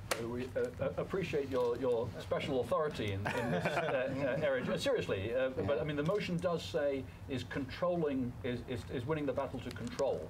So it's not just to provide good information. I think that's when. Now we have several hands waiting. So if you, quickly, if you would, Alan. Just the two most recent wars that have taken place that aren't long-term wars was the war in Georgia, which I covered, and journalists were in Georgia driving to the location to see what was going on. At one point, we had the Georgian government saying there are no Russian troops in Georgian territory, and we could say, really, because I'm standing in Gori looking at a Russian transporter which is holding at least 20 soldiers. So there is the possibility to do that. And then again, if you talk about the war in Gaza, where the Israeli government said we're not letting journalists in, there were journalists there who were able to cover the story. So despite the attempts by perhaps the most sophisticated democracy in the Middle East to block a free press, and we've seen the efforts they've done before when they have targeted journalists for being on the West Bank or being in Gaza, being in the wrong place at the wrong time, still the story was able to come out at the time. You had journalists covering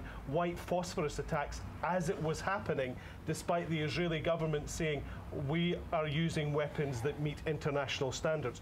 They were trying to really cloud the truth when we had people on the ground and in the distance who could see this was happening. Governments are losing this battle. But Alan, in the case of Russia, Georgia, would you not agree that people inside Russia, on the whole, did get material which was censored and controlled by the government overwhelmingly? I mean, they may have wanted it that way. There's a great deal of nationalism inside Russia, probably a parallel situation inside Georgia to some extent. But, I mean, you're not talking about the message that's coming to the West. The message is going to the people of the countries that are at war. Would you not agree that, in the case of Russia, for example, that's a very serious trend? Well, it depends how you define who's getting the message from journalists. Is it just the people in the country, and therefore it becomes difficult to try and breach that?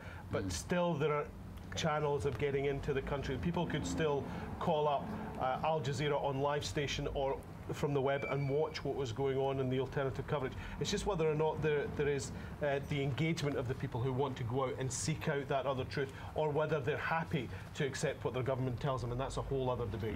Got 3 or 4 people who've been waiting, please, on that side. Opposing the motion, Martin Hakariev, former foreign news editor at The Observer. I'm struck by the assumption that somehow it's the government, through a mix of censorship and spin, successfully controls everything. And the reality is it's usually a coalition of the willing who are absolutely enthusiastic about a particular war at a particular time. Be it the Russians, I'm sure, were behind matters in South Ossetia just as much as they were in Chechnya. It's only when things go wrong later and people begin to hear the truth or realize the impact of what's happening that they start changing their minds. I don't believe in the short term that this may change, but in the long run, I think there's a cyclical thing. I think the American media at the beginning of the invasion of Iraq were incredibly enthusiastic. Eventually, took a long time, but eventually they turned, and they turned on their government absolutely. So I think we wake up as our population wake up, and our reporting can help do that. But in the long run, I think Jamie was right. The strategic battle, the strategic war, information war may be lost. You win the tactical battles, but in the long run, if you've got an unsuccessful war, it's all going wrong, then you're going to lose. That's one vote against Tim on that side. As it makes its way to Tim, can I just make the point that there is a bigger question to be argued about the political economy makeup of media organisations around the world, and that is significant in the way that conflicts are covered, particularly when you talk about the anti-war demonstrations before Iraq and how much coverage that got on places like Fox and CNN and the American networks compared to those who were in support of the war as well. So there are bigger questions about just the sheer makeup of media organisations to be debated as well. So it's not all black and white, Tim. My name's Tim Gopsell from the NUJ. I think it's time somebody spoke up for the abstentions here. Surely because this is a never-ending struggle that's gone on as long as governments and wars and journalists have gone on, and it's like cricket. You can't say who's winning at any particular stage. And there's so many contradictions in what people are saying. I mean, Jamie, you did say, actually, I wrote it, I've got a shorthand note here that you did say that one of your occupations was to keep journalists busy with constant briefings, so, quote, they didn't have time to go off and find the facts for themselves. That sounds like spinning to me. It might not be Malcolm Tucker, but it's still spinning. But surely the point here is we're looking at the forest and talking about the trees. We're talking about our own processes. We're talking about how we control each other and how we work. Surely the winning of the battle is about public opinion. It's about the effect. It's about what people see. And it's about governments being able to maintain sufficient public support to be able to maintain running a war. That's what this is about. And many of that, therefore, depends on the credibility of media. Now, it's obvious that nobody takes any notice of anything on NATO TV, and I don't think anybody takes much notice, to be honest, of what British newspapers say, because everybody knows that they're totally partisan and what their positions on the war are. But what matters, really, is TV news, and particularly the BBC. Now, this argument we're having here goes on all the time in the BBC, constantly. The BBC is the focus of reporting of every war, because part of it, or the main establishment of it, whenever a war starts, the BBC slips into a kind of Ministry of Information mode, that it sees its duty to provide the population with patriotic information in support of the war effort.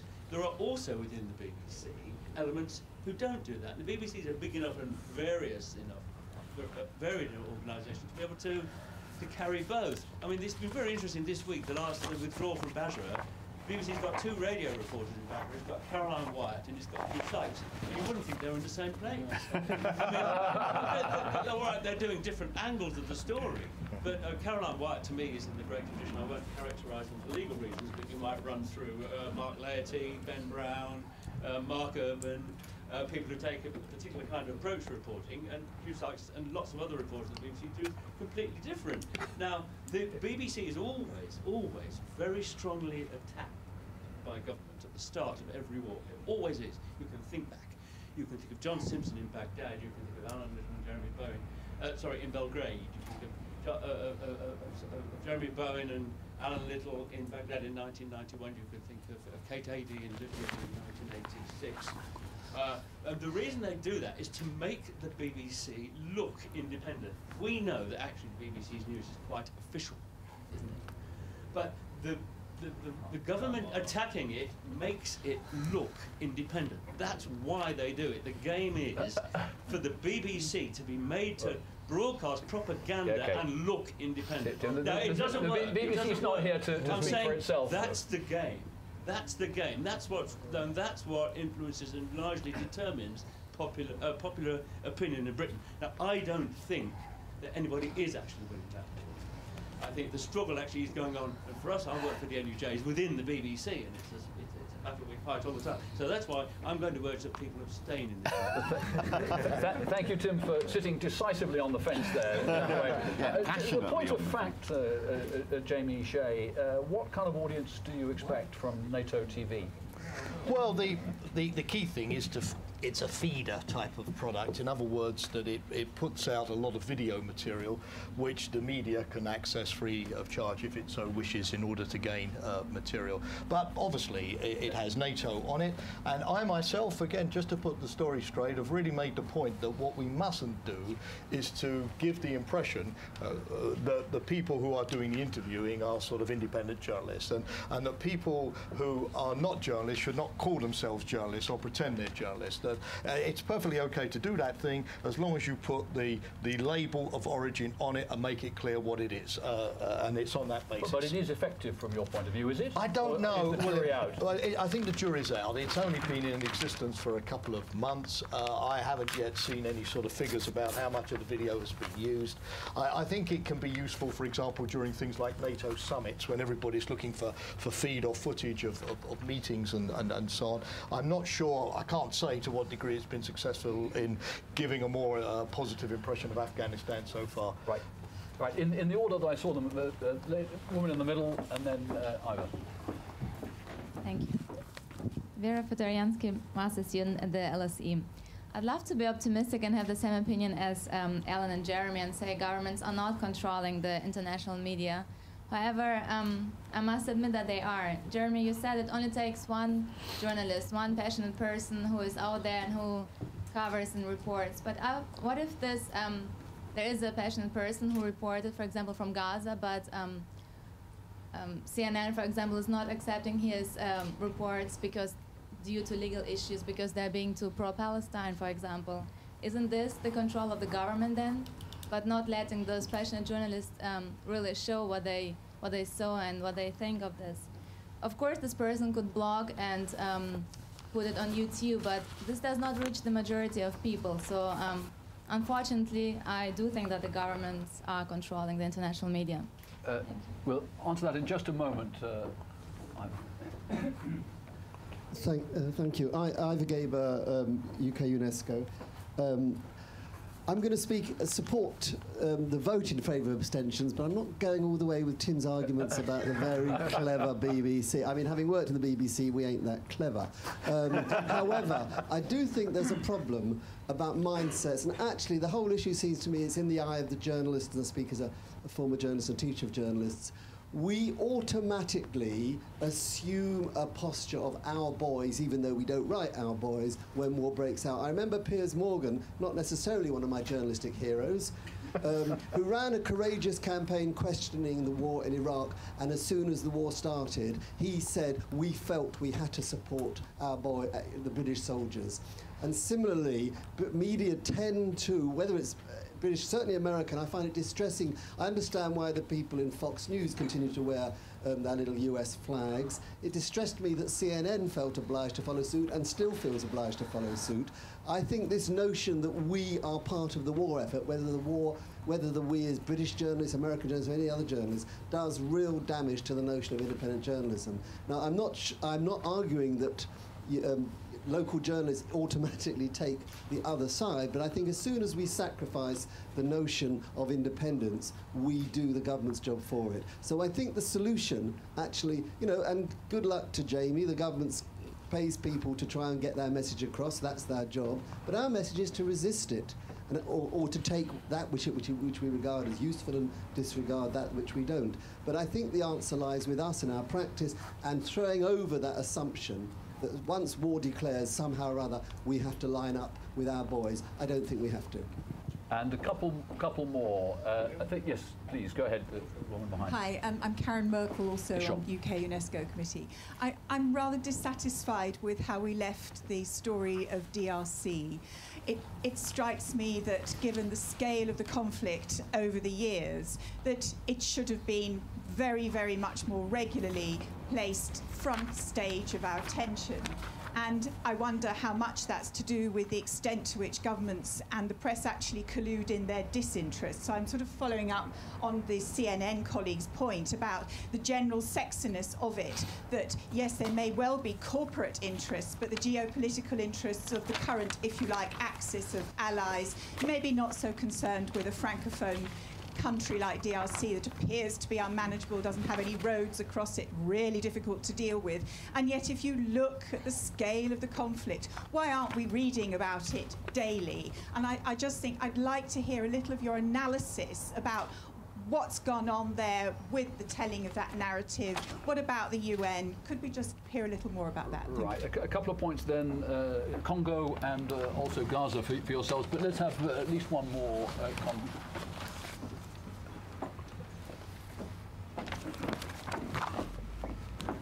Remind people of what just a sec. The motion says. I'm coming out on the side of abstention. Colin Bickel. We could be defeated by abstentions, couldn't we? They could win. Governments at war are winning the battle of controlling the international media. I take it this has got something to do with the rest of the world and not just Britain. And I'm somewhat dismayed that we think that we're so Western-centric that we forget that there's a big world out there and the battle is going on. Sri Lanka, the government is clearly on top of the control of the internet. In Myanmar, the government is clearly in control of the news. You can go round the world where the governments are in control of the news. Yes, Jeremy is right. People fight against it. But forget about the Western world. Remember the rest of the world. You've got the whole world out there in which governments really do control the information that gets out, and it controls not only what gets out locally, it gets out internationally. I'm also somewhat dismayed that my friend over here can talk about how well they're doing because they've got authoritative statements. What the hell is an authoritative statement? This is a statement put out on behalf of governments. It doesn't make it authoritative. It just makes it part of the propaganda machine. As has been quite well said with NATO. Maybe authoritative, it's not always correct. And the problem is that the truth gets lost in all this argument. Credibility has got nothing to do with truth. It's getting your message across. So the battle is going on, and on the whole, in most of the world, we're failing. Colin, you called yourself an abstainer, but I think you're a reluctant supporter from the sound of it. From the sound. And Ibrahim, you can just add something, please. I'm more than happy to come back again about what I told the Eurocentrism point of view. Because when you are talking, everyone is talking about the blog, about the new technology, but all those things stop somewhere. If you go in other, in the very deep Congo forest, you will not use your mobile phone. And if we are happy here in the UK that you can buy your SIM everywhere or drop it, but in the other country to buy a SIM you must, give all your details. So people are not free to use all those, things we got, and you have no bloggers, and even though when you got them, they are really controlled. Of course, we need to pay a tribute to all our friends who are working in this situation, but I think we need really to support the motion, because if not, we'll do the job of all those bloody governments. How many governments really are supported to the freedom of press? You just gave an example of Nigeria, but I don't know how many African countries, even though when they support, they sign, but how many will support really, the freedom of press? And I told you that most of the time, journalists in those countries, they are working. It gave an impression that they are, between so many fires, because you should be arrested by the soldier from the government, but in the other side also, the minister himself, should arrest you. So it's not very, very easy. So we need really to support the motion. Just quickly, perhaps you'd like to answer that point, and also the one about the difficulty of individuals reporting out of war zones like Gaza, making it easier, not only for governments, but perhaps for their opponents, for regimes or insurgency movements, they can control their own populations. Let me talk about the DRC. The reason you're not seeing as much coverage is that it has been an ongoing conflict for a considerable amount of time. Therefore, it is expensive to cover, it's difficult to get there, and most media organisations will say sometimes it's simply not worth it, particularly in the moment of reduced budgets. Yet, we still know that there are things going on in the DRC. We still know that there are atrocities being committed. We still know some of the details about that. And how do we know that? Well, we know it through people, and we know it through journalism. So it's not a completely blank spot. It's not as if the DRC government are turning around and saying, crisis, what crisis? We know that something is going on there. And as far as Gaza is concerned, and some people being turned away because they're seen as too pro-Palestinian, my argument with that to be is that journalists aren't there to provide balance. They're there to provide the truth, to tell what they're seeing in front of them. And it's up then to the corporate masters to decide whether or not they want to broadcast the truth or whether they don't. And that again becomes a bigger debate. But I think we are getting better at covering parts of the world like the DRC. It is expensive, it is difficult, but the BBC is changing their policy about who they employ and where they employ them. Al Jazeera has done that since the start. We are putting Africans in Africa who have better access, better contacts, and a better idea of the history of the story. So we're winning it slowly, but we are winning it. Right, time is slightly against us, but we've got space for a couple more. Please, woman there, and then go ahead.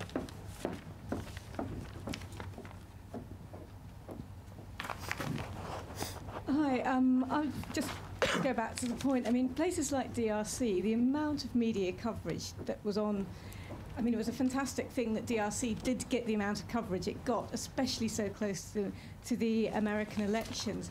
But Gaza is always top of the news agenda. There's so many forgotten conflicts that we're forever phoning up people like Al Jazeera, who are actually one of the best ones. But to say, to talk about conflicts, and people will just say, who cares? We don't know about it. Who cares? And I mean, I'm sure that any other NGO will find the same thing, that there's so many forgotten conflicts that it's not newsy enough. There's no pictures. Sri Lanka is a classic example. We brought over our former head of mission to talk about it, and it was only by sheer chance that the Tamils started protesting on that day that we actually got any coverage. It's just places like DRC are getting a bit more coverage, but there are so many places like Central African Republic that you don't see from one end of the year to the next. And maybe you're not getting quite the same numbers of people killed, but these are totally forgotten conflicts. So you vote for the motion, I assume? Yeah. Hang on, let's take it in turns. Right. Sorry, the two women here, one after the other, please. Go ahead. Yeah. Right, I just wanted to say that, is this on? Your name? Sorry, my name is Amy Stillman. I'm a City University journalism student.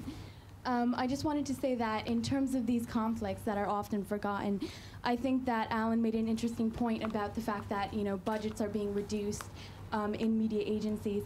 And I think because there's less room to sort of fly people out there and back, you're not seeing as much reporting going on there. But then you would need to see more of a reliance on these local journalists.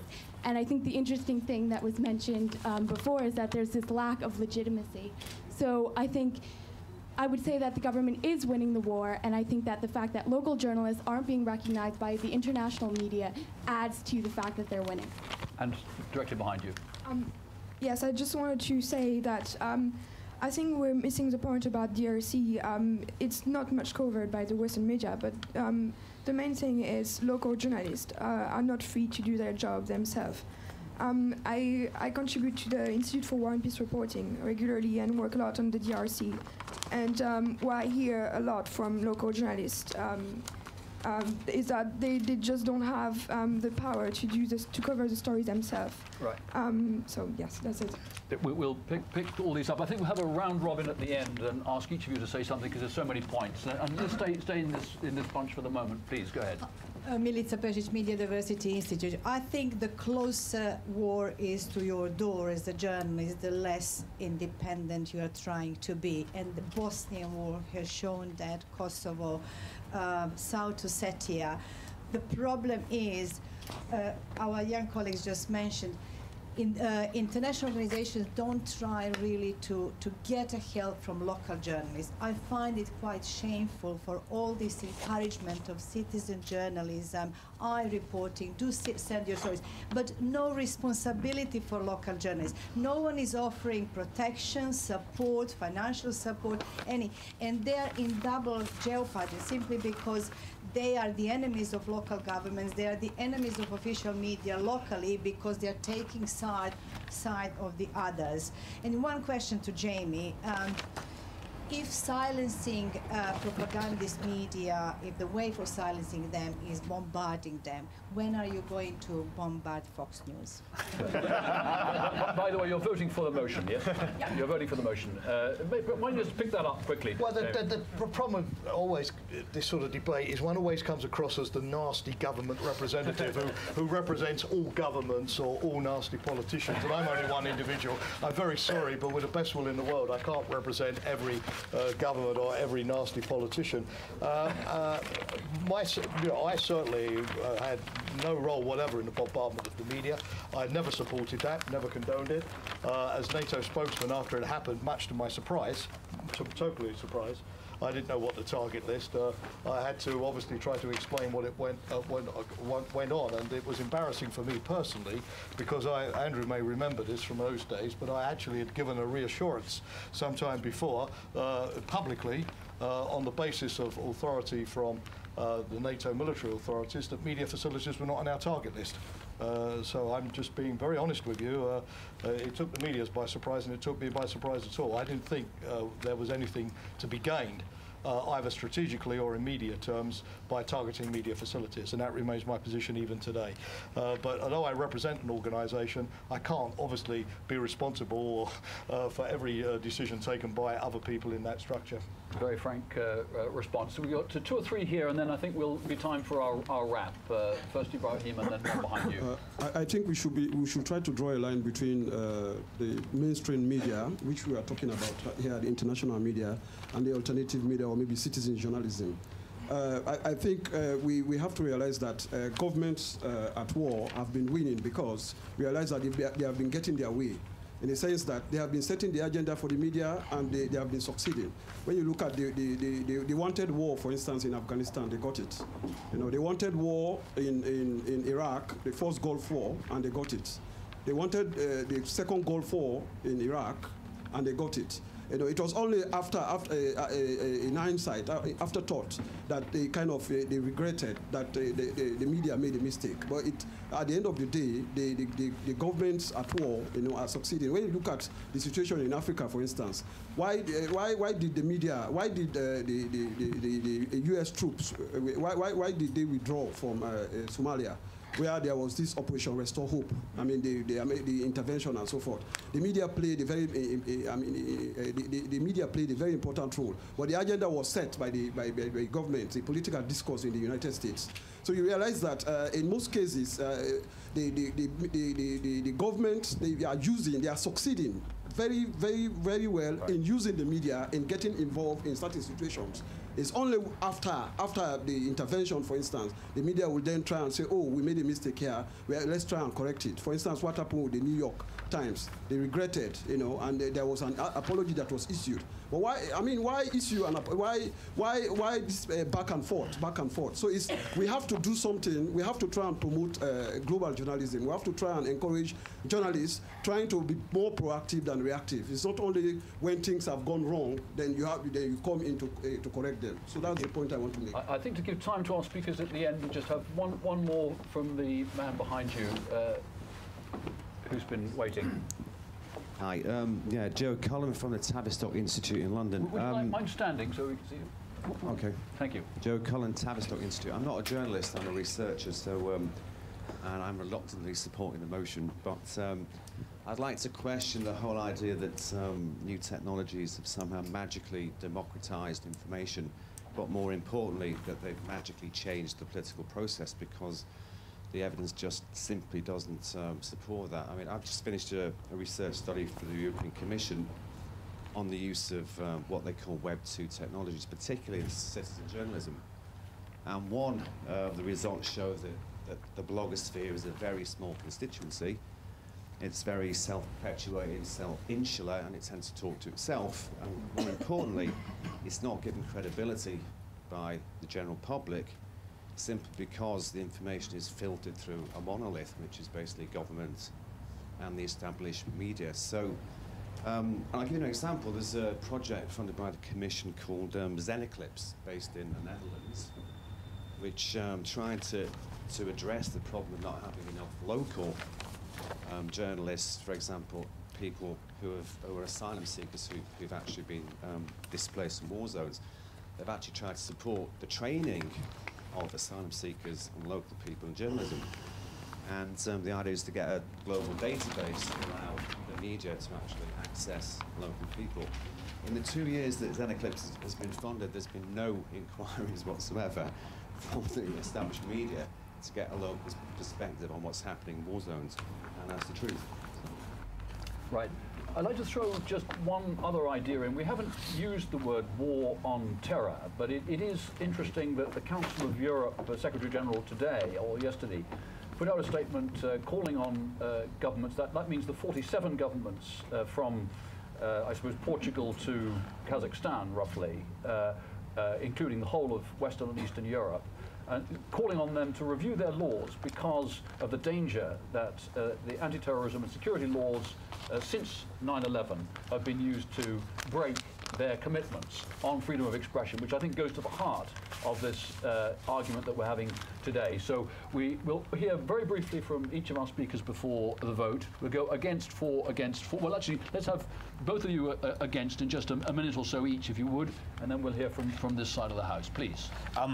When I started quoting an article at the very outset, it was this, from the Democratic Republic of Congo, interestingly, and not in what you would consider most mainstream media, but in Look magazine, a magazine aimed at young women that is largely about celebrity, but also always has an international exclusive and has been commended in the Amnesty Awards the last few years. So a very fact-based article, but also telling directly the story of young women raped by soldiers in the Democratic Republic of Congo. So it is not true to say that stories aren't covered, but it is true, and I think we would all agree, that the stories aren't covered well enough, deep enough, often enough, and Africa in particular suffers because of the corporate nature of the media. Africa is not a sexy story that sells newspapers in the UK, and that is something that we need as journalists ourselves or people working with the media to address. Let us, the one point I really want to make is we are all talking about what journalists can and can't do and the control on them, whether it's government or corporate.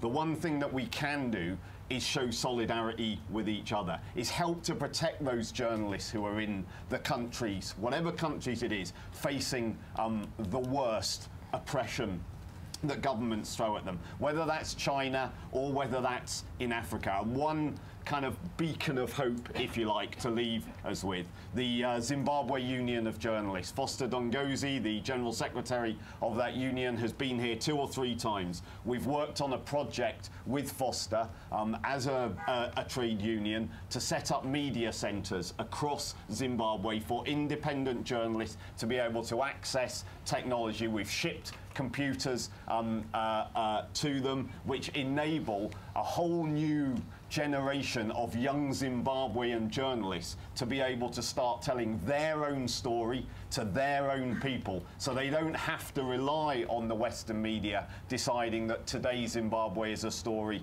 but tomorrow's Zimbabwe might not be the main story. That, to me, is how we get around governments who try to oppress journalists, which is by showing a professional solidarity across the whole profession. Alan, a few quick words from you. Just addressing the point about forgotten wars, I think you're right. And as journalists, we're not going to win every battle. There are going to be instances where governments will take control and will win. But we're winning more than we're losing, and that is continuing more and more. Technology is changing. People are being more questioning of authority, and that is helping us as well. Inquiring minds and enterprising reporting is helping us to get round these barriers that are being put in the way by the governments. And I think perhaps I'm speaking to an engaged audience, but the fact is that we know that our problems in the DRC, in Gaza, in Sri Lanka, shows that the message is getting out. Governments would rather that we weren't discussing these things, that these things weren't being talked about in the wider global community, but we are, and we're doing it, and that proves that we are winning this battle. And for the motion, a quick word from each of you, if you would. Well, what I've tried to do is to say that governments should only win the media battle in a non-democratic state. In democracies, they should be up some of the time, and they should be down other parts of the time, because I passionately agree with what was said earlier, that this is a cricket match where democracy requires some kind of contest of opposing forces, checks and balances. That's what it's all about. What I've tried to say is that a lot of what governments are doing to improve their media operations is not sinister. It's entirely natural. Governments obviously are going to want to convince public opinion. That's what they're elected for. And 90% of the information that comes out, on the whole, is accurate and is even of use to journalists. But obviously, if governments are not held to account, even the most democratic governments will get lazy, will be economical with the truth, will try to suppress the bad stories and only promote the good ones. And that, of course, is why we need a good press. In the long run, as uncomfortable as it is for me as a spokesman or a former spokesman, it's to our advantage. For example, I would never have been able to improve the NATO press operation during the Kosovo air campaign without the pressure that was on us from the media. I used that pressure to go to the generals and say, look, guys, I'm sorry, but you've got to start telling me the truth about what's going on, because otherwise we're going to lose this. My worry today, and this is my conclusion, is that in an economic crisis, in an economic downturn, governments are not firing press officers. These people are all staying in situ. But in an economic downturn, newspapers are firing journalists. And therefore, what does worry me is the ability of the press to develop the expertise and the specialist skills to really do their job properly is becoming ever more difficult. And to me, the real debate is what we do to help the press economically or in whatever way to be able to play the position that a democratic society needs. Thank you for that. Andrew.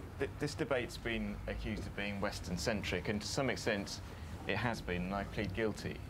But the fact is that the majority of countries which do allow, or which have in the, until now at least, allowed unfettered freedom of expression are in what we know as the West.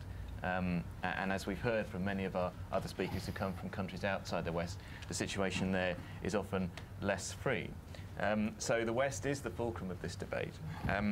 And the fact is also that the vast majority, not all anymore, I agree, Al Jazeera is a new presence on the scene, but the vast majority of international media organisations, the BBC, CNN, AP, Reuters, AFP, the international news organisations which drive international coverage are from the West. And what I would say is that those organisations, I do not dispute that organisations like Al Jazeera have grown up in recent years. But I do say that the organisations and equally blogging. But the fact is, Al Jazeera, I think, is an excellent station, has a great deal of credibility, but it has relatively little reach.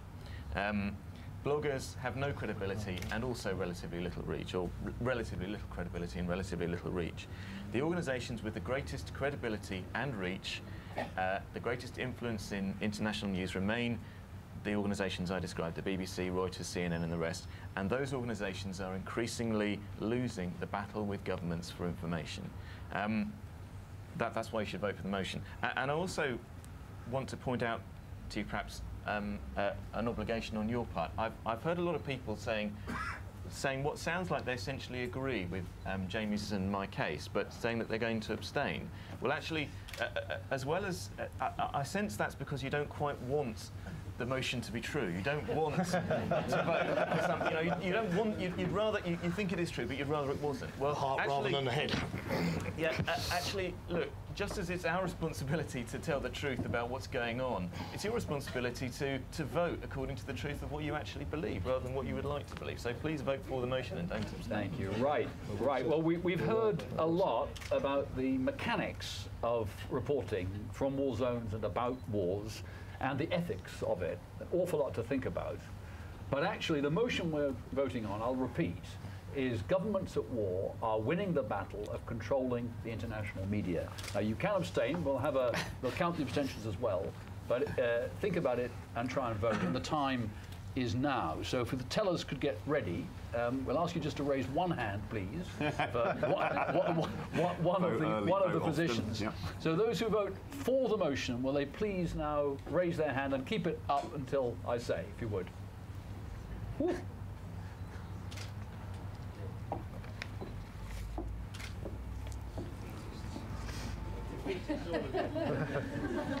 Yeah. The Chinese regime will be watching this online, delighted by your vote.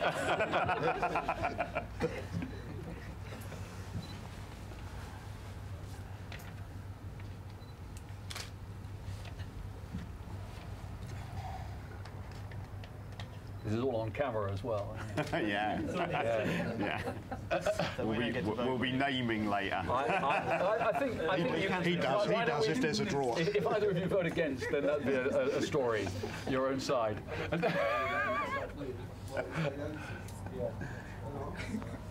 Okay, you tell us when. Yeah. Okay. And those against the motion, please.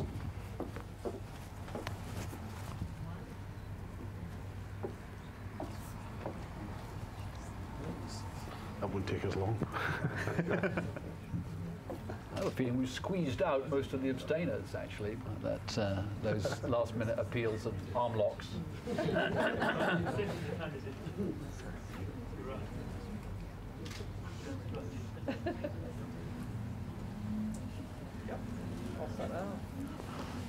We've got that one down. And abstentions, please be honest. Yeah. A committed abstainer.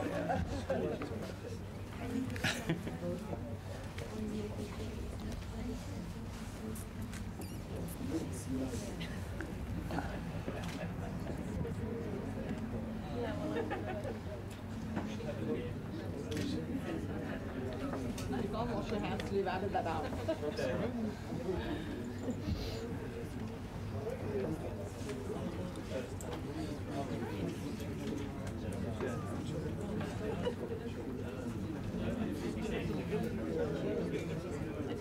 Can we count votes if people are following online? I suddenly have 2 emails saying that they vote against. Oh yeah, count them in. Okay, I have the results. It's not as clear cut as I thought looking at the room, but the results are these: for the motion, 38; against the motion, 15, with 9 abstentions. So that by a margin of 23 votes, I conclude that this House believes that governments at war are winning the battle of controlling the international media. Very, very special thanks to all our panel speakers, particularly Jamie Shea came from Brussels, Andrew Fisher and Jeremy Deere and Andrew Gilligan. And a final thought to leave you with, I think, is to underline what Jeremy said earlier, that as we meet here in one of the world's most vibrant journalist clubs, to remember that there's much that journalists and others can do to make politicians and the public aware of the realities of war and conflicts by reporting the facts against all obstacles, and even when those facts may be unwelcome to governments. One service announcement is that I'm advised that the UK National Commission for UNESCO event next Thursday, that's the 7th of May, at Nesta, the National Endowment for Science and Technology and the Arts, about the future of public service media on digital platforms, will be held with senior media industry figures and so on.